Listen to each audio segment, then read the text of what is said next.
La luz de la mañana, filtrándose a través de las cortinas de seda color crema, debería haber traído el calor de mi 29º cumpleaños. Pero lo único que sentí fue un frío glacial que se extendía desde la punta de mis pies hasta mi corazón. Mantuve los ojos cerrados fingiendo seguir dormida. Cuando sentí un movimiento junto a la cama, el aroma a café recién hecho y tostada se mezcló con el de un perfume caro que, por supuesto, había sido comprado con mi tarjeta de crédito adicional. Cariño, despierta. Feliz cumpleaños. Esa voz grave susurró en mi oído, seguida de un beso húmedo en mi mejilla. Abrí los ojos lentamente, controlando los músculos faciales para esbozar la sonrisa más dulce que pude. Frente a mí, Mateo Ruiz sonreía de oreja a oreja. Era guapo. Debía admitir que era el rostro que me había enamorado hasta la locura hacía 3 años. El rostro que me había cegado lo suficiente como para entregarle la mitad de mi razón y el acceso a mis cuentas personales. Gracias, mi amor. Respondí suavemente.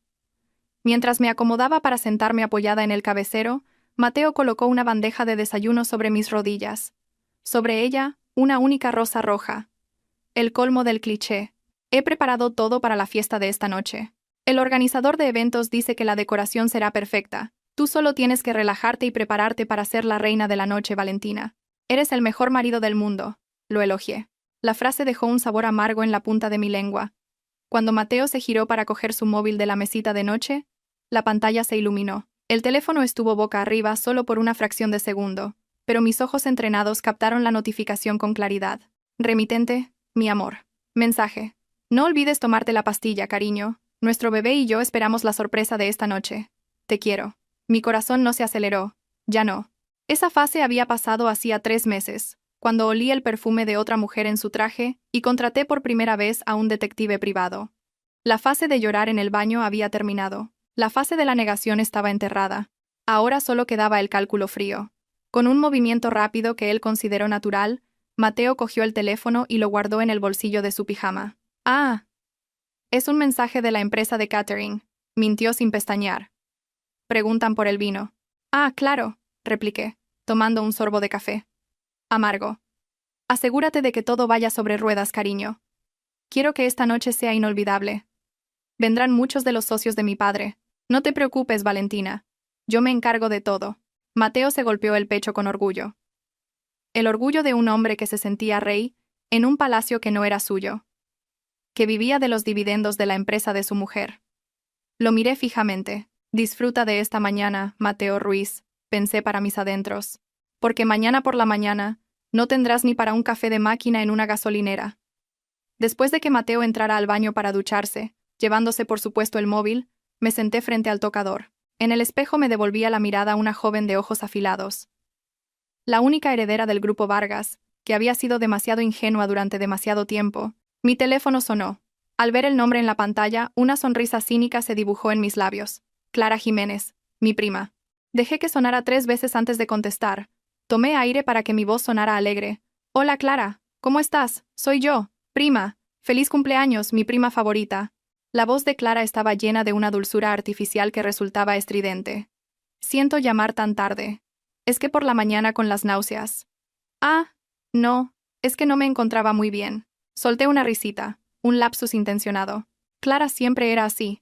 Dejaba caer pequeñas pistas, disfrutando de la sensación de engañarme, creyéndose más lista que yo. Desde niñas, siempre me había envidiado. Mis juguetes, mis notas y, ahora, mi marido. «¿Estás enferma? Tienes que cuidarte. Vendrás esta noche, ¿verdad?», pregunté con un tono que sonaba insistente. «La fiesta no sería perfecta sin ti, Clara». «Claro que iré. ¿Cómo podría perderme el cumpleaños de mi prima favorita?», rió Clara. «Además, tengo un regalo muy especial para ti. Algo realmente especial. Algo que probablemente cambiará tu vida». «Vaya, qué intriga», repliqué secamente, girando el anillo de diamantes de mi dedo. «Yo también tengo una sorpresa para ti, Clara. Ya veremos cuál de las dos es más sorprendente». Hubo un breve silencio al otro lado de la línea. Quizás Clara notó algo extraño en mi tono, pero su arrogancia seguramente descartó cualquier sospecha. «Ah, ¿vas a presumir de otro bolso nuevo?». «No te preocupes, prima. Mi regalo no se puede comprar con dinero». «Cierto», pensé. «La traición no se vende en las tiendas. Pero su precio es muy alto. Nos vemos esta noche, Clara. Ponte guapa. Quiero que tú también seas el centro de atención», dije antes de colgar. Dejé el teléfono y abrí un cajón del tocador con doble cerradura. Dentro, un grueso sobre marrón descansaba en silencio. Contenía el informe completo del detective privado. Fotos de Mateo y Clara entrando en un hotel. Pruebas de las transferencias de dinero de la empresa a la cuenta de Clara bajo el concepto de gastos de representación. Incluso los registros de su escapada a Ibiza mientras yo estaba en un viaje de negocios en Singapur, pero esa no era mi arma principal. Metí la mano más adentro y saqué una delgada carpeta azul. Eran los resultados del chequeo médico de Mateo de hacía un año. Los resultados que me había ocultado porque su orgullo era demasiado grande para admitir sus defectos. ¿Crees que estás embarazada del hijo de mi marido, Clara? Le susurré a mi reflejo en el espejo. A ver cómo explicas la biología delante de todo el mundo esta noche. A las 11 de la mañana, la casa empezó a bullir. Llegó el catering, los decoradores se afanaban en instalar lirios blancos y rosas doradas en el salón de baile de nuestra mansión. Mateo estaba ocupado gritando a los empleados, criticando la posición de los candelabros como si fuera el gran jefe. Me escabullí y subí a un coche negro que me esperaba en la puerta lateral. Al volante no estaba mi chofer personal, sino el asistente del señor Herrera, el abogado de confianza de mi difunto padre. Nos dirigimos a un despacho privado en el centro de la ciudad. Allí esperaba el señor Herrera. El hombre, de mediana edad y cabello canoso, me miró con una mezcla de preocupación y orgullo. «Feliz cumpleaños, señora Vargas», dijo, ofreciéndome un vaso de agua. «Aunque sé que no es una celebración feliz». «Gracias, abogado». ¿Está toda la documentación preparada? No quería andarme con rodeos. El tiempo corría. El señor Herrera abrió su maletín de cuero y colocó 3 carpetas sobre la mesa de cristal. «La primera», dijo el señor Herrera señalando una carpeta roja, «es la notificación de despido del señor Ruiz de su cargo como director de operaciones. Entrará en vigor a las 5 de la tarde de hoy. Hemos auditado el flujo de fondos que malversó para la señorita Jiménez. En 6 meses, asciende a casi 1 millón de euros. Esto ya constituye un delito penal de apropiación indebida». Asentí. Continué. «La segunda», señaló una carpeta verde, «es la congelación de activos. La tarjeta American Express Centurion adicional del señor Ruiz, el acceso a las cuentas conjuntas y el deportivo de la empresa que utiliza. Todo será bloqueado en el instante en que usted nos dé la señal esta noche. Y esta casa, según la escritura, fue una herencia de su abuela antes del matrimonio. Es propiedad privativa. El señor Ruiz no tiene derecho ni al 1%. Podemos desalojarlo con la ayuda del equipo de seguridad en cualquier momento». El señor Herrera señaló la última carpeta, la amarilla. «Y esta es la demanda de divorcio. Con pruebas irrefutables de infidelidad, el señor Ruiz perderá la custodia en caso de haber hijos y cualquier derecho a la división de bienes. Saldrá de este matrimonio con lo puesto y con sus deudas de tarjetas de crédito personales». Solté un largo suspiro. Se sentía surrealista ver la vida de una persona desmoronarse sobre el papel. Este era el hombre que había prometido protegerme en el altar. Pero él eligió romper esa promesa por un placer momentáneo con mi propia prima. «¿Y cuál es el escenario para la sorpresa de la señorita Jiménez?», preguntó el señor Herrera. «Debe tener cuidado». «Dejémosla hacer», respondí fríamente. «Que se sienta victoriosa. Cuanto más alto vuele, más dolorosa será la caída cuando le corte las alas. Necesito que admita el embarazo en público. Será la confesión de culpabilidad perfecta que facilitará el infernal proceso legal». El señor Herrera esbozó una leve sonrisa, cerró las carpetas y me las entregó. «Realmente es usted la hija de su padre, señora Vargas. Estaría muy orgulloso». Acepté los documentos. «Volvamos a casa, abogado. Tengo que arreglarme para el espectáculo». Cayó la noche. Mi lujosa mansión en el barrio de Salamanca se había transformado en un deslumbrante salón de fiestas. Los candelabros de cristal emitían un brillo dorado que se reflejaba en el tintineo de las copas de champán. Yo estaba en lo alto de la escalera curva, con un elegante vestido de seda azul medianoche que contrastaba con mi piel pálida. Alrededor de mi cuello colgaba el collar de diamantes de mi madre, su legado. No parecía una esposa traicionada. Parecía la dueña de todo. Abajo, Mateo estaba en medio de un grupo de invitados. Llevaba un esmoquín negro de un diseñador italiano cuya factura había llegado a mi oficina el mes pasado. Sostenía una copa de vino y reía a carcajadas, dando palmaditas ocasionales en los hombros de mis socios comerciales como si fuera su igual. «Valentina, querida, feliz cumpleaños», exclamó mi tía. Mateo se giró cuando empecé a bajar las escaleras. Sus ojos brillaron, no de amor, sino al ver descender a su preciado activo. Se acercó a mí y me ofreció la mano como un príncipe. «Aquí baja mi ángel», dijo lo suficientemente alto para que la gente lo oyera. Tomé su mano, fría y húmeda. «Gracias, cariño. Todo el mundo me felicita», susurró Mateo mientras me guiaba entre la multitud. Dicen que la fiesta es magnífica. Qué suerte tienes de tener un marido con tan buen gusto, ¿eh? Mucha suerte, sí, respondí con una sonrisa que no llegó a mis ojos. Realmente eres un hombre lleno de sorpresas, Mateo. Nos movimos, saludando a los invitados. Había varios inversores importantes de la empresa.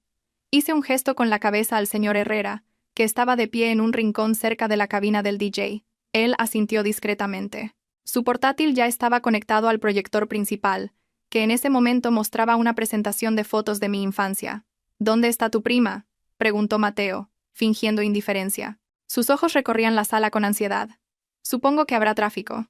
¿Por qué la echas de menos?, dije con un ligero sarcasmo. Mateo rió torpemente. No, mujer. Solo quería asegurarme de que toda la familia estuviera aquí. Es un momento importante. Sí, muy importante, afirmé. De repente hubo un murmullo cerca de la entrada. Varios invitados se giraron. Seguí sus miradas y la vi. Clara. No había venido a ser discreta.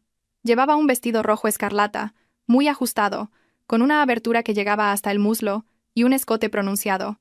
El vestido estaba claramente elegido para llamar la atención y, si te fijabas bien, creaba el efecto de un vientre inferior ligeramente abultado. Caminó con la barbilla en alto, como si ella fuera la anfitriona de la noche. A mi lado Mateo tragó saliva.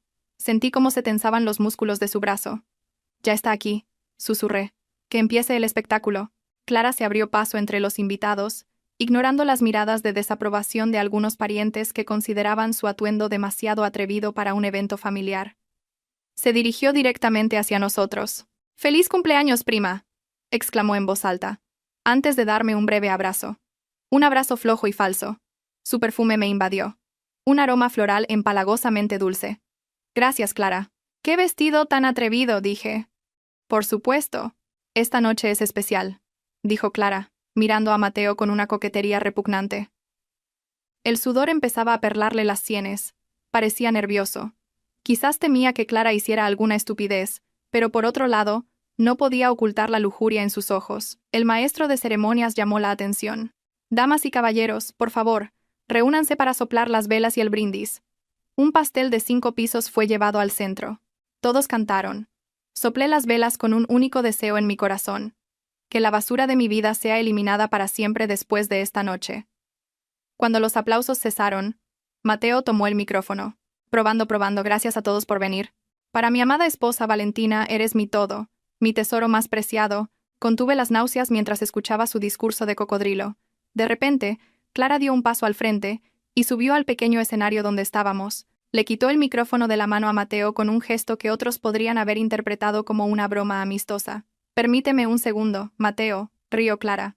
Su voz resonó por toda la sala a través de los altavoces. El silencio se apoderó del salón. Todos los ojos estaban puestos en ella. «Hola a todos. Soy Clara, la prima de Valentina», comenzó, mirándome con una expresión de triunfo total. La mirada de alguien que está seguro de tener el as en la manga. Mi prima Valentina siempre lo ha tenido todo: dinero, una carrera, una casa de lujo.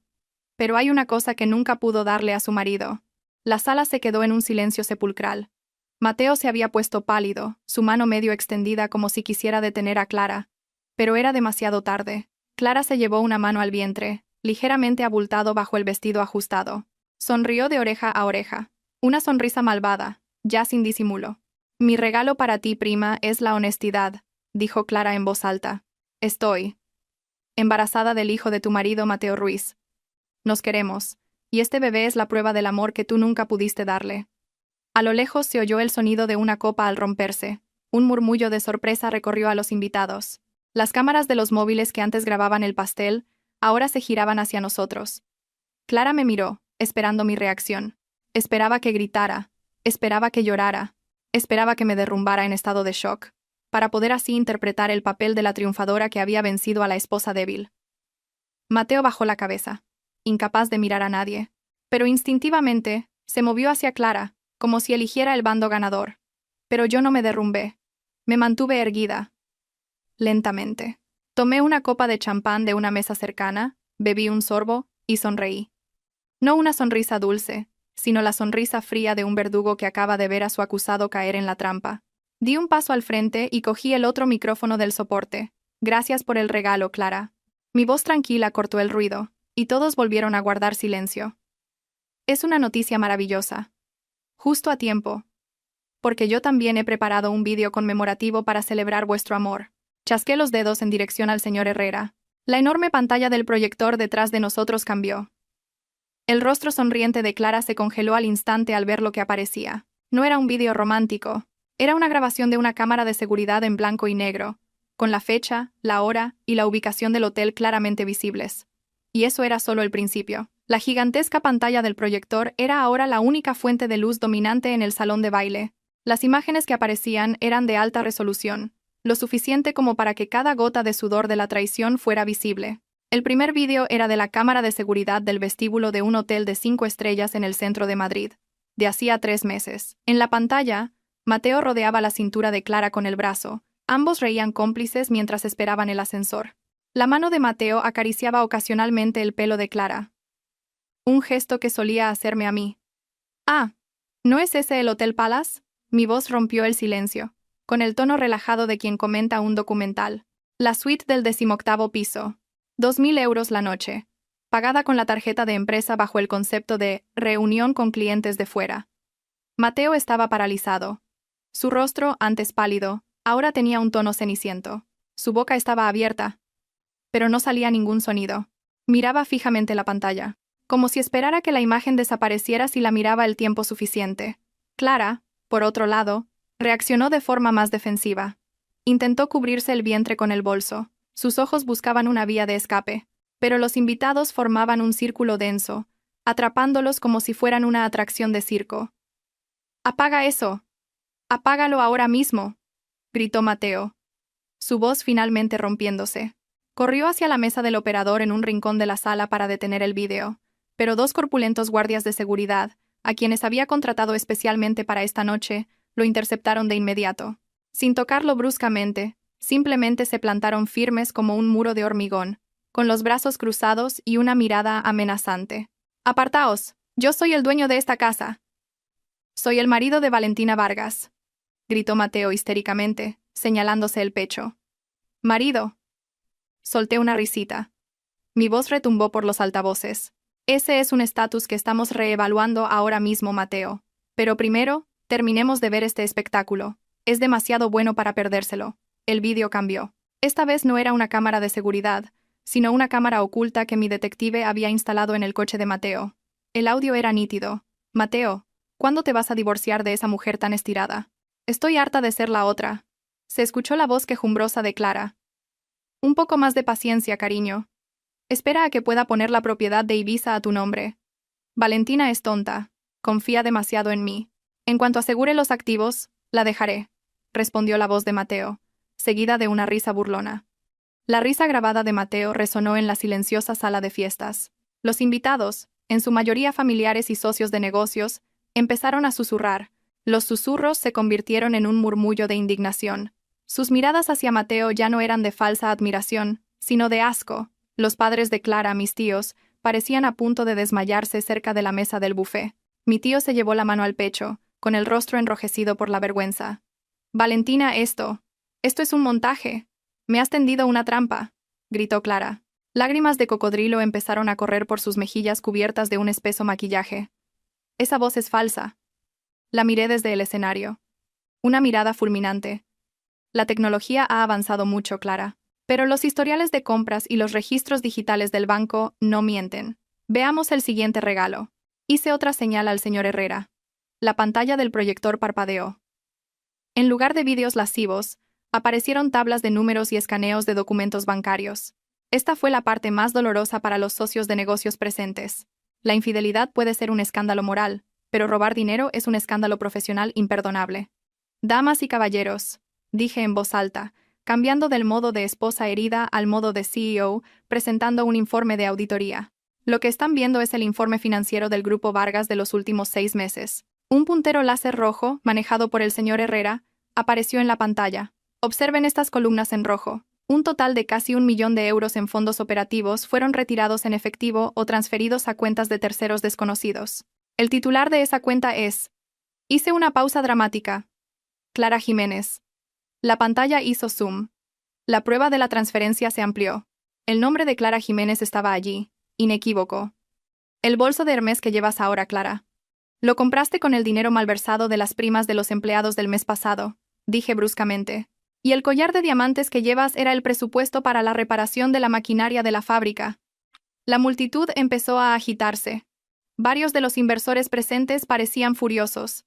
Mateo Ruiz, gritó el señor Ferran, uno de los socios más importantes de mi padre. Te confié el proyecto del resort en Vietnam, ¿y usaste ese dinero para financiar tus aventuras? Mateo temblaba violentamente.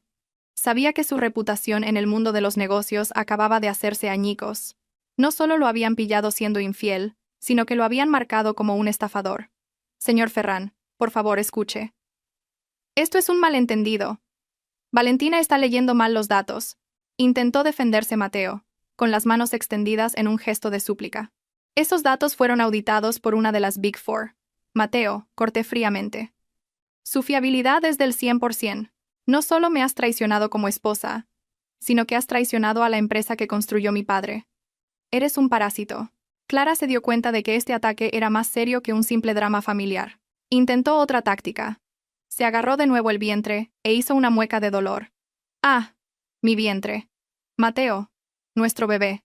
Por el estrés. Valentina está intentando matar a mi bebé. Una actuación pésima. Nadie se movió para ayudarla. No uses a ese feto como escudo, Clara, dije con frialdad. Es repugnante. Estás perfectamente de pie con tacones de 12 centímetros. ¿Estás bien? Bajé lentamente del escenario. Mis pasos resonaban en el suelo de mármol. La multitud se abrió, dejándome un camino hacia Mateo y Clara, que temblaban en el centro de la sala. ¿Creíais que esta fiesta era para celebrar mi cumpleaños? Pregunté, deteniéndome a 2 metros de ellos. Esta fiesta es el funeral de vuestras carreras y vuestras vidas sociales. El señor Herrera apareció a mi lado. En sus manos sostenía el fajo de carpetas que habíamos preparado antes. El rostro del anciano abogado era impasible, implacable. Señor Mateo Ruiz, llamó formalmente el señor Herrera. Mateo se giró. El sudor empapaba la camisa de su caro smoking. Abogado Herrera, por favor, hable con Valentina. Podemos resolver esto en privado, en familia, no delante de toda esta gente. ¿Familia? Reí. Una risa seca y vacía. Tú destruiste a esta familia cuando decidiste acostarte con tu prima. Ahora, Mateo, coge esto. Le arrebaté la carpeta roja de las manos al señor Herrera y se la arrojé al pecho a Mateo. Los papeles volaron y cayeron al suelo. Esa es tu carta de despido fulminante, expliqué. A partir de este instante, estás despedido de tu puesto de director de operaciones. Todo tu acceso a las oficinas ha sido revocado. Tu tarjeta de empleado fue desactivada hace 10 minutos. Y como cometiste un delito de malversación, no hay indemnización. No. Mateo recogió un papel con manos temblorosas. Sus ojos leyeron el formulario oficial de la empresa con el sello rojo de despedido. No. No puedes despedirme así. Yo también contribuí al crecimiento de esta empresa, suplicó Mateo, con la voz desesperada. Tu única contribución fue malgastar el presupuesto, repliqué rápidamente. Luego cogí la carpeta amarilla, la demanda de divorcio. Y esto, le di una ligera bofetada en la mejilla con la carpeta antes de dejarla caer en sus manos. Es la demanda de divorcio. Redactada por mis mejores abogados, con el vídeo y la auditoría financiera como pruebas, no recibirás ni un solo euro en la división de bienes. Saldrás de este matrimonio sin nada, tal como entraste cuando te recogí hace 5 años. Valentina. Mateo intentó cogerme la mano. Tenía los ojos llenos de lágrimas. Lo siento. Me volví loco por un momento. Clara me sedujo. Fue ella quien empezó. Clara jadeó. Miró a Mateo con los ojos muy abiertos. ¿Qué? Dijiste que me querías, Mateo. Dijiste que Valentina era una mujer aburrida y fría. ¿Por qué me culpas a mí ahora? Cállate, arpía, le gritó Mateo a Clara. ¿Crees que habría malversado dinero si no hubieras estado pidiéndome constantemente que te comprara cosas de lujo? Todo es culpa tuya. Vaya, vaya. Aplaudí lentamente. ¡Qué romántico! Mirad esto. La pareja que se profesaba amor eterno ya se está despedazando. Miré a Mateo con profundo asco. Eres patético, Mateo. Ni siquiera tienes el valor de responsabilizarte de tus decisiones. Vale, vale. Firmaré los papeles del divorcio, gritó Mateo, el pánico puro empezando a apoderarse de él. Pero dame algo de tiempo. Necesito un lugar donde vivir. Esta casa. Déjame quedarme en el pabellón de invitados al menos hasta que encuentre un apartamento. ¿Esta casa? Arqueé una ceja. Sí, he sido tu marido durante 5 años. Yo también he cuidado de esta casa. Tengo derechos, insistió Mateo. Era su último bastión. Sabía que sin esta casa, no tenía dónde quedarse. Le hice una seña al señor Herrera para que me diera el último documento. La escritura de la propiedad. Mateo, negué con la cabeza como si le hablara a un niño testarudo. Esta casa es una herencia de mi abuela. Me la dio antes de que nos casáramos. Legalmente. Es propiedad privativa. Tu nombre no está en esta escritura. Nunca lo ha estado, y nunca lo estará. Abrí la carpeta y le mostré la copia legal de la escritura ante su cara. Aquí solo eras un invitado, y como dueña de la casa, tengo todo el derecho a echar a un invitado que no sabe cuál es su lugar. Me giré hacia el jefe de seguridad. Señor Díaz. Sí, señora Vargas. El señor Díaz y 3 de sus hombres dieron un paso al frente. Sus botas hicieron un fuerte ruido en el suelo de mármol. Ayuden al señor Ruiz y a la señorita Jiménez a hacer las maletas, ordené fríamente. Denles bolsas de basura negras y grandes.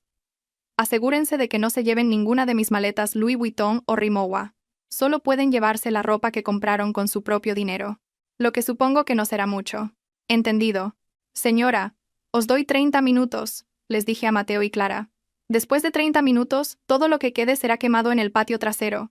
Estás loca, Valentina, gritó Clara. Estoy embarazada. No puedes echar a una mujer embarazada a la calle en mitad de la noche. ¿Dónde está tu conciencia?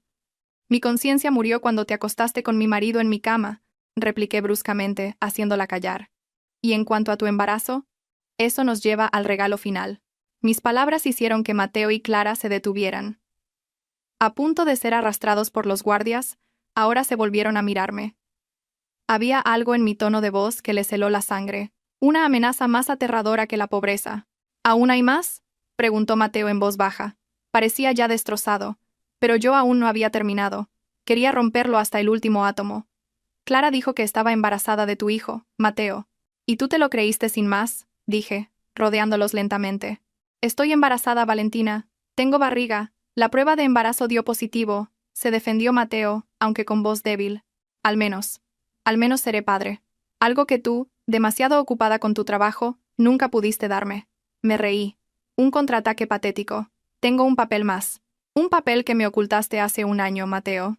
Saqué una hoja de papel cuidadosamente doblada de mi pequeño bolso de mano que sostenía mi asistente. Llevaba el logotipo de una conocida clínica de urología. ¿Recuerdas cuando te hiciste un chequeo médico completo el año pasado? Dijiste que todos los resultados eran normales. Mentiste. Desdoblé el papel y lo leí en voz alta para que todos los invitados lo oyeran. Paciente, Mateo Ruiz. Diagnóstico: azoospermia por complicaciones de una infección pasada. Conclusión médica: esterilidad permanente. Probabilidad de concepción natural: 0%. Silencio. Este silencio era diferente. Un silencio cargado de puro shock. Mateo se convirtió en una estatua. Su rostro, antes ceniciento, ahora estaba blanco como el papel. Miró el papel en mi mano, y luego, sus ojos se movieron lentamente, muy lentamente, hacia el vientre de Clara. ¿Qué?, susurró Mateo. Clara dio un paso atrás.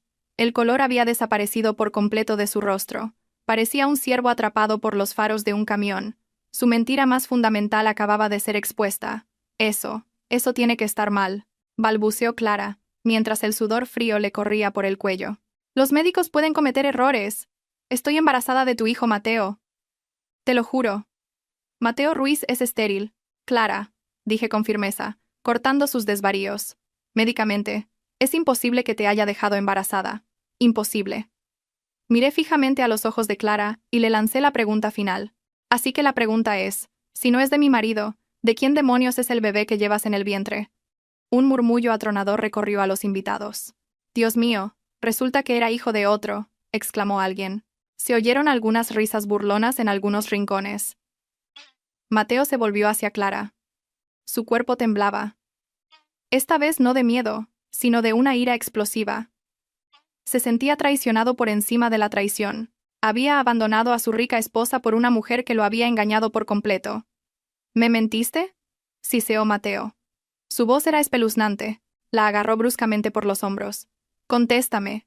¿De quién es el hijo? Suéltame. Me haces daño, gritó Clara intentando zafarse. Es tuyo. Valentina está intentando ponernos el uno contra el otro. Tengo los documentos originales en mi caja fuerte. Puedo enseñártelos si quieres, Mateo, añadí, echando más leña al fuego. Te han engañado. Has tirado un diamante por un guijarro que ni siquiera era tuyo. ¡Zorra mentirosa!, rugió Mateo, levantando la mano para abofetear a Clara. ¡Basta! El señor Díaz y el equipo de seguridad redujeron a Mateo al instante, sujetándole los brazos por la espalda antes de que pudiera cometer una agresión física. No necesitaba que la policía apareciera por un caso de violencia. Quería que esta noche terminara limpiamente. «Sáquenlos de aquí», fue mi última orden. Mi voz sonaba aburrida. Estaba cansada de jugar con mi presa. Les quedan 20 minutos para hacer las maletas. Después de eso, saldrán a la calle sin nada de ropa. Mateo siguió forcejeando, maldiciendo a Clara con improperios que no se pueden repetir. Clara lloraba histéricamente, no de remordimiento, sino de humillación y miedo. Miró a sus padres, mis tíos, pero ellos apartaron la vista, demasiado avergonzados para reconocer a su propia hija. El señor Díaz y su equipo sacaron a la pareja rota del salón de baile y los llevaron escaleras arriba para que metieran sus pertenencias en bolsas de basura negras. Los gritos y maldiciones de Mateo se fueron apagando hasta desaparecer en el piso de arriba. Me quedé sola en medio de la sala. Bajo el magnífico candelabro de cristal, sentí una ligereza en el pecho. El pesado lastre que me había oprimido durante los últimos 3 meses por fin se había desvanecido. Me volví hacia los invitados, que seguían en estado de shock. Levanté mi copa de champán. «Disculpen el alboroto, damas y caballeros», dije, con la primera sonrisa sincera del día. La basura ha sido retirada. Ahora, disfrutemos de la fiesta. Música. El avispado DJ puso inmediatamente I Will Survive a todo volumen. La tensión en el ambiente se fue disipando lentamente. Varias amigas íntimas corrieron a abrazarme, dándome ánimos. Esa noche había perdido un marido, pero me había recuperado a mí misma. Y fue un intercambio muy provechoso.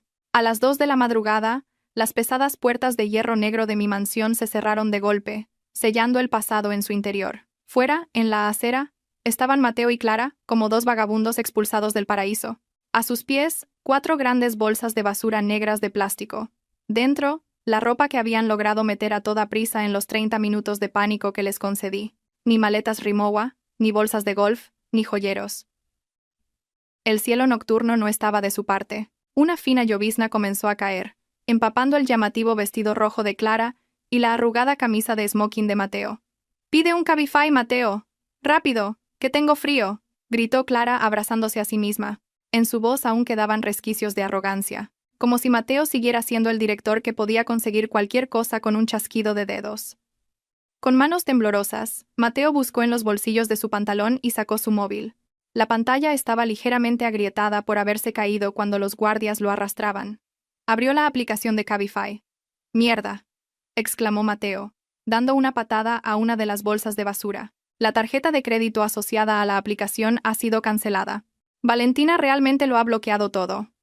«¡Usa efectivo!». «Tendrás efectivo en la cartera», le urgió Clara. Mateo abrió su cartera de cuero. Estaba vacía. Se había acostumbrado a una vida sin efectivo. Desde el café hasta la gasolina, todo dependía de la tarjeta negra adicional de mi cuenta.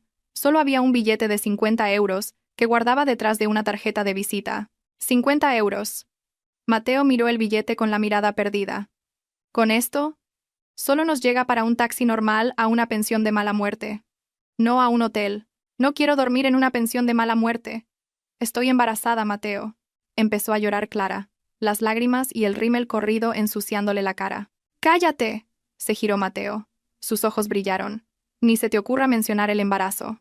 Por tu embarazo y tu maldita boca he perdido todo. La casa, el coche, el puesto, el respeto, todo se ha ido en una noche. Tú te acostaste conmigo. Dijiste que me querías», replicó Clara, sin quedarse atrás. Un viejo taxi azul redujo la velocidad frente a ellos. El conductor miró con recelo a la pareja vestida de fiesta con bolsas de basura en la acera. «Llévenos al alojamiento más cercano y barato, por favor», dijo Mateo, abriendo la puerta del taxi. Metió las bolsas de basura bruscamente en el asiento trasero. Terminaron en una pequeña pensión en las afueras de la ciudad, de las que se suelen alquilar por horas. La habitación olía a tabaco rancio y a humedad. La sábana de la cama era de un color apagado con manchas sospechosas. No había aire acondicionado, solo un ventilador de pared que chirriaba con cada giro. Clara se sentó en el borde de la cama, intentando no tocar nada. Aún llevaba los tacones altos. «Esto es una pesadilla. Mateo, llama a Valentina. Pídele perdón. Dile que nos volvimos locos por un momento. Seguro que se ablanda». «Estaba loca por ti». Mateo rió cínicamente. Se sentó en el suelo, apoyado en la pared desconchada. Miró al techo agrietado. ¿No viste sus ojos antes? Esos no eran los ojos de la antigua Valentina. Eran los ojos de una asesina. Lleva meses planeando esto. Se acabó, Clara. El sonido de una sirena de policía se oyó débilmente a lo lejos. Por primera vez en su cómoda vida, Mateo sintió un miedo puro por el mañana. Ya no era Mateo Ruiz, el joven ejecutivo. Era un hombre desempleado, endeudado y protagonista de un escándalo que lo perseguiría de por vida. La luz del sol que se colaba por el hueco de la sucia cortina le dolió. Mateo se despertó con la espalda dolorida y el estómago revuelto por el hambre. Giró la cabeza. Clara dormía acurrucada, todavía con su arrugado vestido de fiesta. Rumiaba ligeramente. El recuerdo de la noche anterior lo golpeó como un camión. El hecho médico. Azoospermia. Esterilidad permanente. Mateo se levantó y cogió una botella de agua tibia que quedaba en la mesa. Bebió con avidez. Luego miró a Clara con un odio creciente. Si él era estéril, ese niño era un bastardo. Y si ese niño era un bastardo, su sacrificio de abandonar a Valentina era la mayor estupidez de la historia de la humanidad. Despierta. Mateo le dio una patada en la pierna a Clara. Clara gimió y abrió los ojos. ¿Qué hora es? Tengo hambre, Mateo. Pide algo de comer. No hay dinero para pedir comida buena, gritó Mateo. Vende tus pendientes de diamantes. Clara se cubrió las orejas instintivamente. Fueron mi regalo de cumpleaños del año pasado. O los vendes o pasamos hambre. Mateo le agarró la muñeca a Clara. Y con ese dinero vamos a hacer una cosa más, una prueba de ADN. El rostro de Clara palideció al instante. ¿Qué? Mateo, ¿todavía crees a Valentina? Falsificó tus informes médicos para que nos peleáramos. Es un truco muy viejo. Pues demuéstralo. Mateo acercó su cara a la de Clara. Su aliento olía a alcohol rancio de la noche anterior. Hoy vamos a ir a una clínica. Te harás una prueba de NIPT, prueba prenatal no invasiva. Puede comprobar el ADN del feto con la sangre de la madre. Si pagamos el servicio urgente, tendremos los resultados rápidamente. No es necesario. Es un desperdicio de dinero. Clara intentó zafarse, retrocediendo hacia el baño. Con lo que sobre de tus pendientes será suficiente. Necesito saberlo, Clara. La voz de Mateo se convirtió en un peligroso gruñido. Porque si no es mi hijo, haré de tu vida un infierno peor que el mío. Esa tarde, tras una larga discusión con gritos y lanzamiento de objetos, finalmente fueron a una casa de empeños en un mercado cercano. Los pendientes de diamantes de Clara se vendieron por una fracción de su precio de compra, alegando que no tenía el certificado. El dinero era suficiente para una semana de comida, y para pagar la tarifa urgente de la prueba de ADN en una pequeña clínica privada. En la clínica, cuando la enfermera le sacó sangre a Clara, ella temblaba violentamente. Mateo estaba sentado en un rincón de la sala, observando con los brazos cruzados. Sus ojos no se apartaron de la jeringuilla ni por un segundo. Ya no le sostenía la mano a Clara. Actuaba como un carcelero vigilando a un prisionero. Los resultados se enviarán por correo electrónico en un plazo de 3 días laborables, dijo la recepcionista. 3 días, murmuró Mateo al salir de la clínica. 3 días para que se decida tu destino. Caminaron de vuelta a la pensión bajo el sol abrasador. El sudor les empapaba la espalda. La gente en la calle miraba con extrañeza a la pareja desaliñada vestida de fiesta. Mateo se sentía tan pequeño como una hormiga. Antes, ni se habría dignado a pisar estas aceras polvorientas. Ahora, este era su mundo. Mientras Mateo y Clara luchaban contra el polvo de la calle, yo estaba sentada en mi silla ergonómica en el piso 40 de la Torre Vargas. El aire acondicionado zumbaba silenciosamente. El aroma de un difusor de lavanda calmaba mis nervios. La mañana había comenzado con una limpieza. Abogado Herrera, ¿cuál es la situación del equipo de Mateo? Pregunté, girando mi silla para contemplar el horizonte de Madrid a través del enorme ventanal. El señor Herrera estaba de pie al otro lado de mi escritorio, con una sonrisa de satisfacción. Todo solucionado, señora Vargas. La secretaria que a menudo cubría las falsas reuniones de Mateo ha recibido una amonestación y ha sido trasladada al almacén de logística en Getafe. Los 2 jefes de departamento que ayudaron a procesar los falsos recibos de gastos de representación de Mateo han sido despedidos esta misma mañana. Bien, dije secamente. Quiero un ambiente de trabajo limpio. No más parásitos. Ah, y señora Vargas. Los rumores sobre la fiesta de anoche se extendieron por los chats de la élite empresarial, pero, afortunadamente, nuestro equipo de relaciones públicas actuó con rapidez. La narrativa que se ha difundido es: la CEO del Grupo Vargas castiga severamente la corrupción interna cometida por su marido. Las acciones de la empresa, de hecho, han subido un 2% esta mañana, A los inversores les gusta su decisión, esbocé una leve sonrisa. Una venganza rentable. Mateo había intentado humillarme, pero en su lugar, me había proporcionado un escenario para demostrar mi fuerza como líder única. ¿Y la casa? Un equipo de limpieza profesional está trabajando. Las pertenencias restantes de Mateo, su colección de revistas de coches, su equipo de gimnasio, su ropa vieja, todo ha sido recogido y será donado a una organización benéfica. El colchón del dormitorio ha sido reemplazado por uno nuevo, como usted solicitó.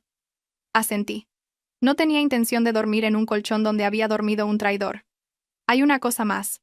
El señor Herrera me pasó una tableta. Es un informe del detective privado.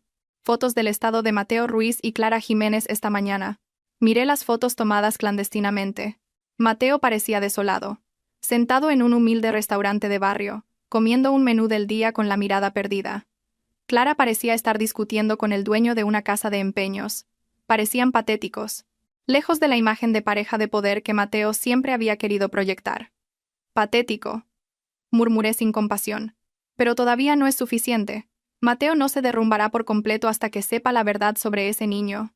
Acaban de estar en una clínica, añadió el señor Herrera. Parece que Mateo ha obligado a Clara a hacerse una prueba de ADN. Excelente. Dejemos que se destruyan mutuamente psicológicamente. Manténgalos vigilados, abogado. Y si Mateo intenta acercarse a la empresa o a la casa, asegúrese de que el equipo de seguridad se ocupe de él según el protocolo. Entendido, señora Vargas. Después de que el señor Herrera se fuera, me recliné en mi silla. La habitación estaba en silencio, pero era un silencio tranquilizador. Ya no tenía que preocuparme por si mi marido mentía. Ya no tenía que sospechar cuando llegaba tarde. Llamaron suavemente a la puerta de mi despacho. El señor Yáñez, del equipo de marketing, a quien Mateo había ignorado por considerarlo un rival, entró con unos documentos. Disculpe, señora Vargas.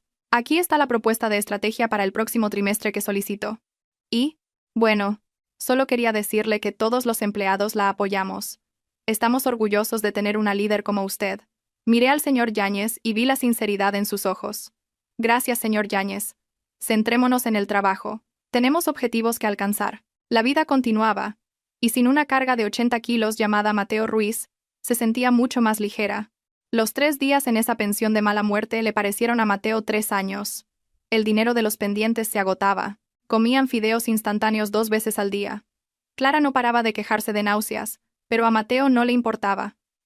Se limitaba a sentarse en un rincón de la habitación, mirando la pantalla agrietada de su móvil, actualizando su bandeja de entrada de correo electrónico cada 10 minutos. Su relación se había convertido en una guerra fría.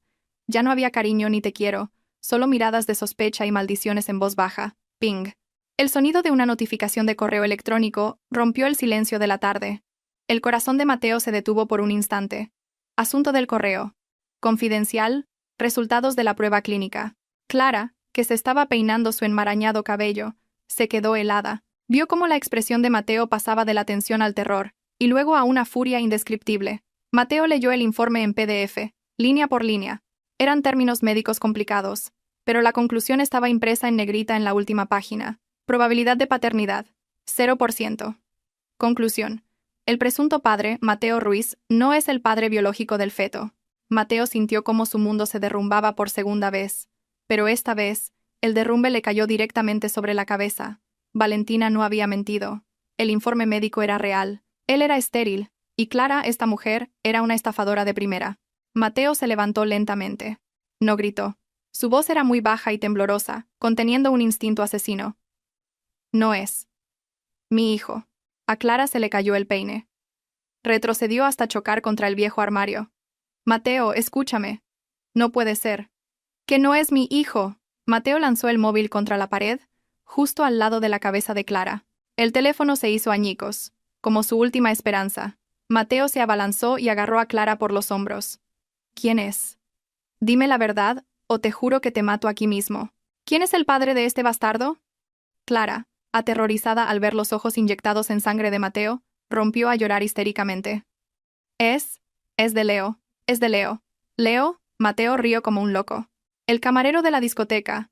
El que decías que era un exnovio tóxico. ¿Un vago sin futuro? Yo.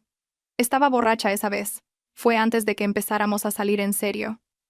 No sabía que esto pasaría. Clara se arrodilló a los pies de Mateo, suplicando. Pero te quiero a ti, Mateo. No a Leo. Podemos empezar de nuevo. Podemos dar a este niño en adopción. ¿Adopción?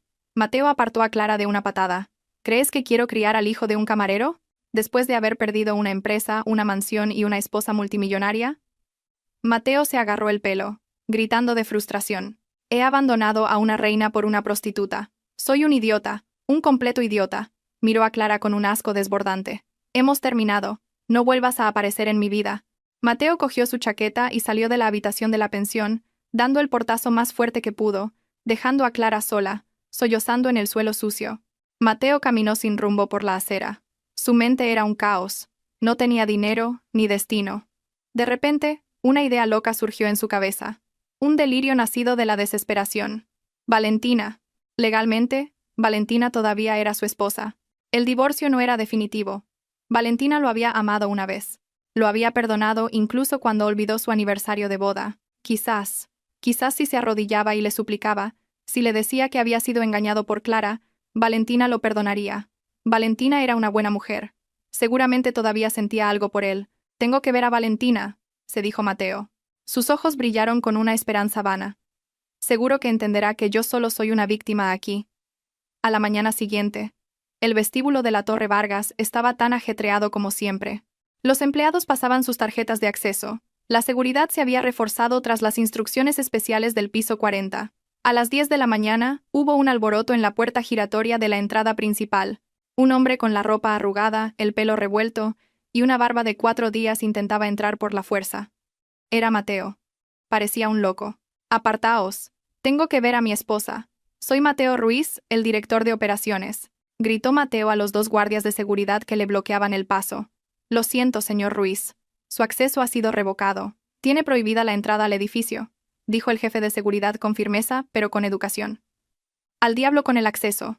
Llamad a Valentina». «¡Valentina!», gritó Mateo hacia el entresuelo, esperando que Valentina pudiera oírlo.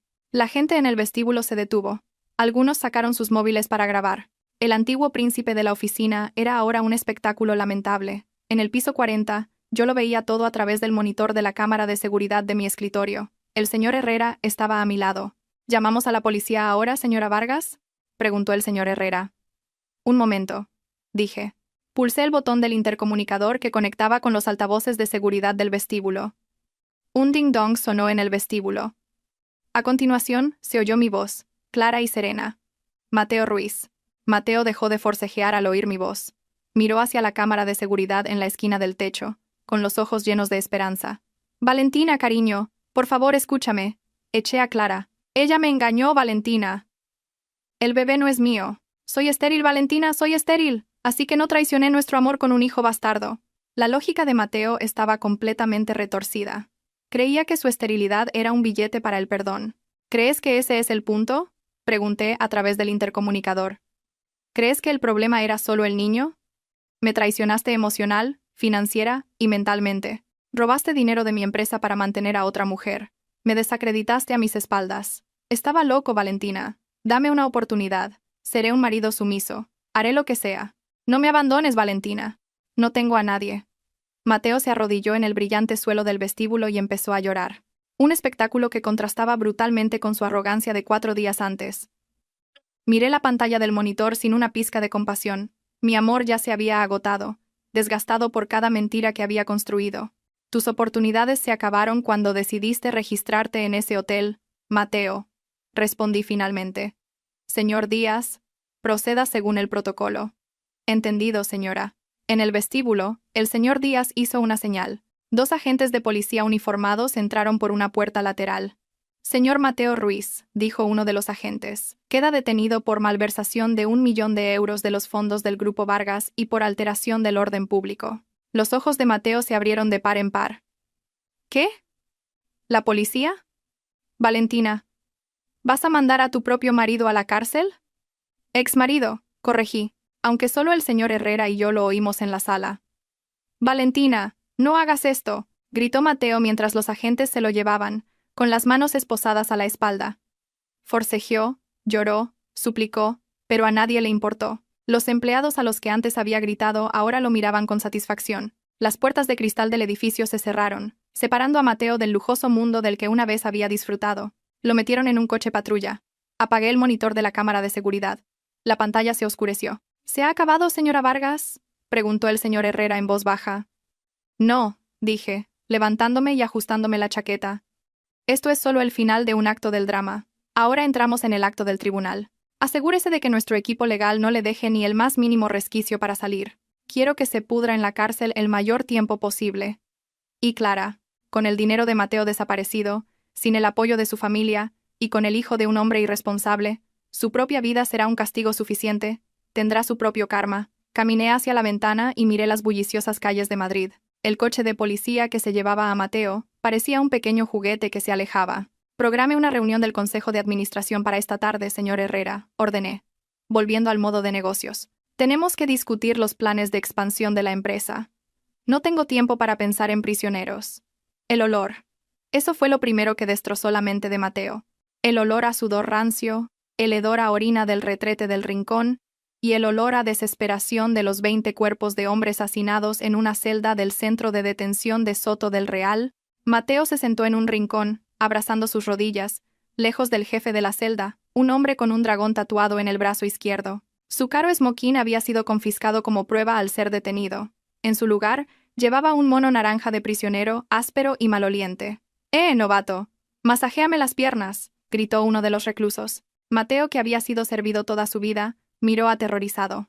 Yo conozco a un buen abogado. No os metáis conmigo. Ja. ¿Un abogado?, rió el recluso. Y los demás le siguieron. Si tuvieras un buen abogado, no estarías en este agujero de ratas, idiota. Una patada aterrizó en las costillas de Mateo. Gimió de dolor y se acurrucó en el suelo frío. No había Valentina que le trajera medicinas, ni cama king size, solo la cruda realidad de que estaba solo. 2 días después, un abogado de oficio se reunió con él en la sala de interrogatorios. Parecía cansado y llevaba una delgada carpeta con cara de pesimismo. Señor Ruiz, dijo el abogado. Soy el abogado Pérez. Iré al grano, he revisado su expediente. Las pruebas presentadas por la parte demandante, la señora Valentina Vargas, son abrumadoras. El informe de auditoría forense de una de las Big Four, las grabaciones de las cámaras de seguridad de las retiradas de efectivo y el testimonio del personal de finanzas que fue coaccionado para falsificar recibos. Pero yo era su marido. Es propiedad conyugal. Tenía derecho a usar ese dinero, insistió Mateo. Tenía los ojos hundidos por la falta de sueño. El abogado Pérez suspiró, mirando a Mateo con lástima. Señor, usted retiró el dinero de una cuenta corporativa de una sociedad anónima, no de la cuenta personal de su esposa. Legalmente, los fondos de la empresa son una entidad separada. Usarlos para fines personales, especialmente para mantener a otra mujer, es un claro caso de apropiación indebida. Artículo 253 del Código Penal. Se enfrenta a hasta 6 años de prisión. 6 años. Mateo palideció. Y dado que la cantidad supera los 250.000 euros, y que la señora Vargas se niega a cualquier acuerdo o mediación, la Fiscalía pedirá la pena máxima. Mi consejo es que se declare culpable y pida una reducción de la condena. No luche contra esto. No tiene dinero para contratar a testigos expertos. Mateo apoyó la cabeza en la mesa de metal. Las lágrimas cayeron. Se imaginó pudriéndose aquí durante los próximos 6 años. Mientras tanto, fuera, Valentina probablemente se reiría, disfrutando de la vida en su ático, quizás con otro hombre más fiel. La idea era más dolorosa que la patada en las costillas. El arrepentimiento llegó demasiado tarde. No porque amara a Valentina, sino porque se dio cuenta de la vida tan cómoda que había desperdiciado por un momento de lujuria. Al otro lado de la ciudad, Clara vivía su propio infierno. Después de ser expulsada de la pensión por Mateo, Clara intentó volver a casa de sus padres. Se plantó frente a la puerta de la casa de sus tíos, llorando y suplicando que la dejaran entrar, pero su tío salió, con el rostro enrojecido por la vergüenza. «¡Lárgate!», gritó su tío. «Has avergonzado a toda la familia. Los socios de negocios de tu padre han cancelado todos los contratos después de que ese video se hiciera viral. ¿Sabes cómo llaman a tu padre ahora? El padre de la amante. Pero estoy embarazada, papá. No tengo dinero. Pídeselo al padre de ese niño. No a nosotros». Su tío le cerró la puerta en la cara y echó el cerrojo por dentro. Clara no tuvo más remedio que buscar al padre biológico del feto, el camarero Leo. Lo encontró en una habitación estrecha en una corrala de un callejón sórdido. Cuando Clara le dijo que estaba embarazada de su hijo, el hombre tatuado se rió a carcajadas mientras fumaba un cigarrillo. «¿Mi hijo? ¿Estás segura? Te acostaste con el marido de tu prima rica. ¿Por qué vienes a mí ahora? Ah, ya veo. Porque ese hombre resultó ser estéril y ahora es un mendigo, ¿verdad? Los rumores se habían extendido rápidamente. Leo, por favor. ¿Podemos formar una familia? Clara intentó cogerle la mano. Leo se la apartó bruscamente. ¿Estás loca? Soy un trabajador temporal. Apenas tengo para vivir. ¿Quieres que me cargue con más problemas? ¿O lo abortas? ¿O te apañas tú sola? No esperes que me haga responsable de un error que cometiste por diversión. La puerta de la corrala se cerró de un portazo en su cara. Clara se convirtió en una verdadera indigente. Vendió lo que le quedaba de su vestido de fiesta por una miseria en un mercadillo para poder alquilar una habitación sin ventanas en un barrio humilde. Acostumbrada a tratamientos faciales de miles de euros, ahora tenía que fregar platos en un bar de tapas para poder comer. Cada noche, acariciaba su creciente vientre, no con amor, sino con odio. Este niño era la prueba de su fracaso. El niño que debía ser su billete a la riqueza se había convertido en un grillete que la arrastraba al abismo de la pobreza. Una tarde, mientras sacaba la basura del bar, vio pasar el coche de lujo de Valentina por la avenida. Quiso correr, perseguirla, gritarle, suplicarle, pero se dio cuenta de que con su aspecto desaliñado, su cuerpo oliendo a pescado y su vientre abultado, ni siquiera podría atravesar las oscuras ventanillas de ese coche, solo pudo quedarse mirando el polvo que dejaba el coche de Valentina. La distancia entre ellas ya no era solo de estatus social, sino la distancia entre el cielo y el fondo del infierno. 3 meses después, en los juzgados de Madrid, la sala estaba abarrotada, periodistas de la prensa rosa se agolpaban para cubrir el caso de divorcio y malversación de la CEO del Grupo Vargas. El escándalo era un manjar para los medios. Yo estaba sentada en el estrado de los testigos, con una impecable chaqueta blanca que irradiaba un aura de dignidad y pureza, el pelo recogido en un moño pulcro. A mi lado el señor Herrera y el equipo legal de la empresa estaban sentados tranquilamente con montañas de pruebas. En el banquillo de los acusados, Mateo estaba sentado con la cabeza gacha. Estaba demacrado, el pelo rapado como un preso, el rostro pálido, los ojos hundidos rodeados de ojeras negras. Parecía 10 años mayor. Una chispa de súplica brilló en sus ojos cuando me vio entrar. Pero yo lo miré como si fuera una pared vacía. El juicio fue rápido y brutal para Mateo. El fiscal volvió a reproducir las pruebas del flujo de dinero. Un perito bancario confirmó que algunas firmas de autorización en los documentos habían sido falsificadas o abusadas por Mateo. Luego llegó el turno del divorcio, que se había fusionado por la urgencia de la división de bienes. Una jueza de mediana edad con gafas gruesas leyó la sentencia con voz fuerte. Se estiman íntegramente las pretensiones de la demandante Valentina Vargas. Se reconoce al demandado Mateo Ruiz como cónyuge culpable. Se determina que todos los bienes reclamados por el demandado son propiedad privativa de la demandante o bienes de la empresa, por lo que el demandado no tiene derecho a ni un solo euro en la división de bienes. El mazo del juez sonó. ¡Bang! Un vínculo se había roto. Estaba oficialmente divorciada y era la única dueña de todo mi patrimonio. La jueza pasó al caso penal. Considerando que ha quedado probado legal y fehacientemente que el acusado Mateo Ruiz cometió un delito continuado de apropiación indebida, se condena al acusado a una pena de 6 años de prisión y una multa de 500.000 euros, con responsabilidad personal subsidiaria, de 6 meses en caso de impago. El mazo volvió a sonar. ¡Bang! Mateo se desplomó en su silla. 6 años. Saldría de la cárcel con casi 40 años, con antecedentes penales, sin dinero y sin contactos. Los guardias le pusieron las esposas. Mientras se lo llevaban, Mateo gritó, llamándome. «Valentina, lo siento. Valentina, por favor, mírame una vez». Me detuve por un momento. Los periodistas contuvieron la respiración. Las cámaras se encendieron. Esperando un momento dramático, me giré lentamente y miré a Mateo. No había ira, ni lágrimas, solo una calma letal. «Espero que disfrutes de tu nuevo hogar, Mateo. Las instalaciones no serán tan lujosas como las de mi casa, pero al menos no tendrás que preocuparte por las facturas de la tarjeta de crédito de Clara». Me di la vuelta y salí del juzgado, recibiendo los flashes de las cámaras. Fuera del edificio, el sol era deslumbrante. El aire contaminado de Madrid se sentía fresco en mis pulmones. La justicia no se había servido con gritos histéricos, sino con el frío mazo de un juez. Un año después, la Torre Vargas parecía más vibrante que nunca. Bajo mi liderazgo único, la empresa se había expandido al mercado del sudeste asiático. Los beneficios netos habían aumentado un 200%. Los empleados trabajaban con entusiasmo porque había introducido un sistema de primas transparente. El dinero que Mateo había robado ahora volvía al bienestar de los empleados. Estaba disfrutando de un té de la tarde en el jardín de la azotea de mi oficina. Frente a mí se sentaba Adrián, un nuevo socio de negocios de Singapur. Un hombre inteligente, educado y que sabía mantener las distancias. La estrategia de marketing de este trimestre ha sido brillante. Valentina, elogió a Adrián con sinceridad. Nunca he visto a una CEO convertir una crisis de relaciones públicas en una oportunidad para aumentar el valor de las acciones tan rápidamente.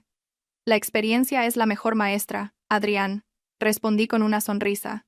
Cuando te deshaces del equipaje innecesario, puedes correr más rápido. Mi relación con Adrián se limitaba a los negocios, pero había un cálido respeto mutuo. No tenía prisa por encontrar un nuevo amor. Estaba enamorada de mí misma, de mi libertad y de mi capacidad de liderazgo. Mi teléfono vibró. Era un mensaje de mi asistente personal, Sara. Señora Vargas, hay una mujer llamada Clara en el vestíbulo de abajo. Lleva un bebé y dice ser su prima. Suplica ayuda para comprar leche de fórmula. El equipo de seguridad la está conteniendo. ¿Qué debo hacer? Leí el mensaje sin expresión. Clara, hace un año, se había plantado con su vestido rojo, arrogante, intentando destruirme. Ahora, mendigaba en mi vestíbulo. Escribí una respuesta corta. Dale un sobre con 500 euros a cuenta de las donaciones de la empresa y dile que se vaya y no vuelva nunca más. Si insiste, llama a los servicios sociales. No era cruel. Era firme. 500 euros eran suficientes para la leche de una semana, pero no para que viviera cómodamente. Tenía que aprender a responsabilizarse de su vida, igual que yo tuve que aprender a levantarme de su traición. ¿Algún problema?, preguntó Adrián al verme dejar el teléfono. Solo un pequeño asunto del pasado, respondí con indiferencia. Ya está solucionado, me alegro. Por cierto, la semana que viene hay una cena de gala en Marina Bay. ¿Le gustaría acompañarme como mi invitada? Es puramente de negocios, pero la vista es preciosa. Miré a Adrián, y luego al cielo azul sobre Madrid. De acuerdo, respondí. Me encantan las vistas preciosas. Esta noche es mi 30º cumpleaños. No hay una fiesta lujosa con cientos de invitados hipócritas como el año pasado, ni salón de baile, ni un vestido de seda asfixiante, ni un pastel de 5 pisos. Lo celebro en mi villa privada en Ibiza. Solo yo, el sonido de los grillos y una copa del mejor vino. Estoy sentada en el borde de la piscina infinita, con los pies sumergidos en el agua cálida, mirando las estrellas. En una pequeña mesa a mi lado, hay una carta con un sello de la prisión de Soto del Real, una carta de Mateo. La abrí esta tarde por pura curiosidad. El contenido estaba lleno de una caligrafía desordenada, remordimientos, las dificultades de la vida en prisión, historias de cómo otros reclusos lo golpeaban y súplicas para que le enviara algo de dinero para cigarrillos y jabón. Incluso había escrito un pésimo poema de amor. Cogí la carta y un mechero. Observé cómo el fuego consumía el papel barato. Las palabras lo siento se convirtieron en cenizas negras, y las palabras te quiero se quemaron hasta convertirse en polvo. Dejé que se consumiera por completo, y luego soplé las cenizas al aire, dejando que volaran hacia el valle boscoso de abajo. Ya no sentía odio. El odio requiere energía, y él no merecía mi energía. Solo sentía indiferencia. Era solo un mal capítulo en el grueso libro de mi vida. Y ese capítulo ya lo había terminado de leer. Saqué mi teléfono y abrí la galería. Había fotos del equipo de mi empresa riendo en un taller, fotos de mi viaje a Suiza el mes pasado y los planos del orfanato que estaba construyendo en nombre de mi madre. Mi vida estaba llena, completa. Hace un año, mi prima vino a mi cumpleaños con la intención de destruirme. Dijo que su regalo era el dolor. Pero se equivocó. El verdadero regalo fue la resurrección. Mateo y Clara intentaron enterrarme, pero olvidaron que yo era una semilla. Levanté mi copa hacia la luna llena. «Feliz cumpleaños, Valentina», me susurré a mí misma. «Has ganado». Bebí el vino, sintiendo la dulzura y el calor extenderse. Mañana tengo una cita en el spa a las 9 de la mañana y una reunión online a las 11. El futuro se extendía brillante, y ya nadie podía detenerme.